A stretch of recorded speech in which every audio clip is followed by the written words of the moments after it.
몇 달 전에 발급받아 놓은 등기부를 현재인 것처럼 보여주는 경우도 있기 때문에 지금 시점에 직접 발급받아서 내 눈으로 확인하시는 것이 제일 안전합니다.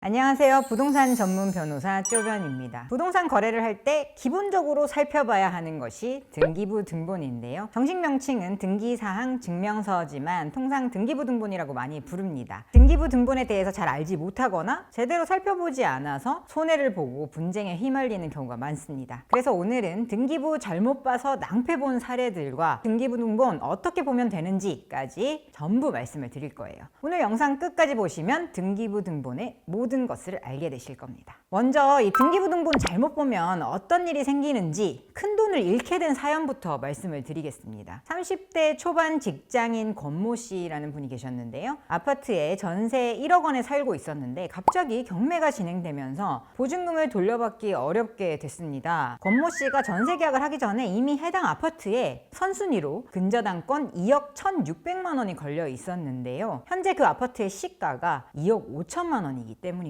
전세 계약할 때 당시에 등기부를 안 보신 건가요? 아니에요. 등기부도 확인하셨고 그 근저당이 그대로 설정돼 있다는 부분까지도 알고 있었습니다. 그런데 이 전세 계약을 중개한 중개사가 뭐라고 얘기했냐면 여기 근저당권 걸려있는 거 맞고 채권 최고액으로 2억 1,600만 원이라고 표시는 돼 있지만 집주인이 이미 빚을 많이 갚아서 실제로 남은 대출금은 7천만 원밖에 안 된다라고 설명을 했다는 거예요. 권모 씨는 이 말만 믿고 전세 계약을 체결을 했습니다. 그렇게 계산하면은 뭐 2억 5천 정도 되는 집이니까 7천만 원 빼고도 내 보증금 정도는 충분히 지킬 수 있겠다라고 계산을 하신 거죠. 그런데 여러분, 근저당권은 채권 최고액을 정해놓고 그 한도 내에서 얼마든지 실제 채권액을 늘리거나 줄일 수 있는 개념입니다. 그리고 그 권리의 순위는 금액을 증액하거나 감액한 시점이 아니고요. 등기상에 근저당권이 설정된 그 시점이 됩니다. 그래서 이 분은 집주인이 대출을 많이 갚아서 7천만 원만 남았다는 말만 믿고 전세 계약을 했고 실제로 뭐 당시에는 채권액이 7천만 원이었다 하더라도요. 이후에 집주인이 추가 대출을 받아서 은행의 채권액이 2억을 넘어서게 되면 그 2억의 채권은 권모 씨의 전세 보증금 채권보다 앞서는 선순위로 다 인정이 되는 거예요. 근저당권은 항상 등기부에 기재된 이 채권 최고액을 기준으로 분석해야 되는 이유입니다. 만약 앞서 말씀드린 사례처럼 실채권액이 적다라고 설명을 들었다면 이 계약하기 전에 그렇다면 근저당권 채권 최고액을 낮춰서 다시 등기를 해달라라고 요구를 하고 이 부분이 받아들여지는 경우에만 전세 계약을 체결하시는 것이 안전합니다. 두 번째로 말씀드릴 사례가 있는데요. 등기부와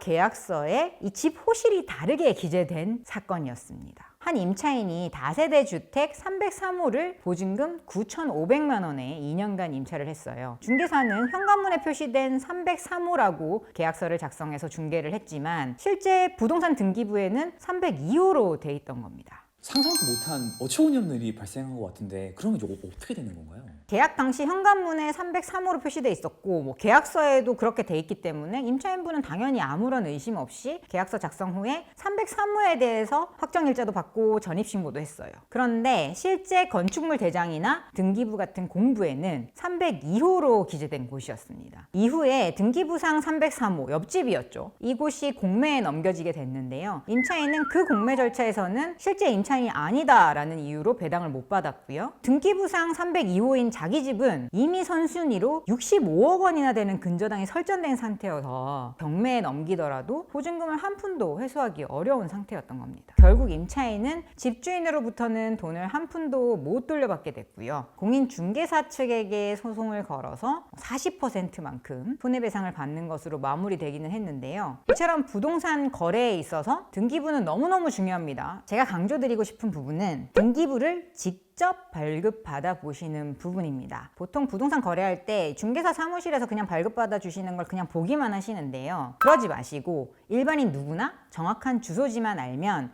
쉽게 인터넷에서 열람 발급하실 수 있으니까 포털 사이트에 대법원 인터넷 등기소 검색하셔서 들어가시면 이 등기부등본 열람하거나 발급받을 수 있습니다. 한 700원에서 1000원 정도 들어요. 직접 발급받는 거 왜 제가 강조를 드리냐면 조금 드물기는 하지만 등기부 자체를 위조하는 경우도 있고요. 몇 달 전에 발급받아 놓은 등기부를 현재인 것처럼 보여주는 경우도 있기 때문에 지금 시점에 직접 발급받아서 내 눈으로 확인하시는 것이 제일 안전합니다. 이제 등기부 보는 법 설명드릴게요. 등기부를 발급받으면 내용이 표제부, 갑구, 을구 이렇게 나뉘어져 있습니다. 표제부는 부동산의 위치, 구조, 용도, 면적 같은 것이 나오는 곳인데요. 이 부분은 사실 아파트라면은 뭐 크게 신경 쓰실 것 없고 빌라나 다세대의 경우에는 호실이 맞나 이 부분만 잘 확인하시면 되겠습니다. 갑구는 소유권과 관계 있는 사항이 기록되어 있습니다. 가장 중요하게 보실 부분은 현재 소유자가 누구로 되어 있는지입니다. 한 명으로 단독 소유인 경우도 있지만 여러 명이 공유로 소유한 경우도 있기 때문에 만약에 3명이 소유하고 있는 집을 계약하시는 경우에는 소유자 전원의 의사를 확인할 수 있는 위임장 같은 것을 꼭 확인하시기 바랍니다.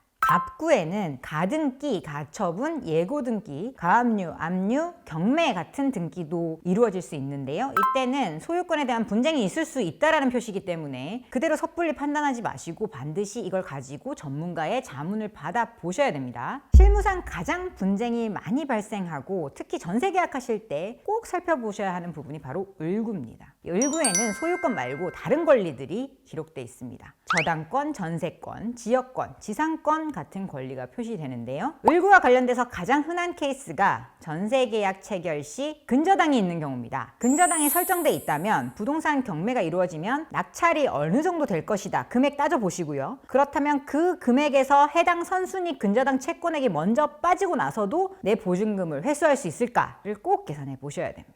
오늘 등기부에 대해서 말씀드렸는데요. 오늘 전해드린 정보가 도움이 되셨다면 구독과 좋아요 꼭 부탁드리겠습니다. 앞으로도 실생활에 꼭 필요한 부동산 정보 알차게 전달드리도록 하겠습니다. 고맙습니다.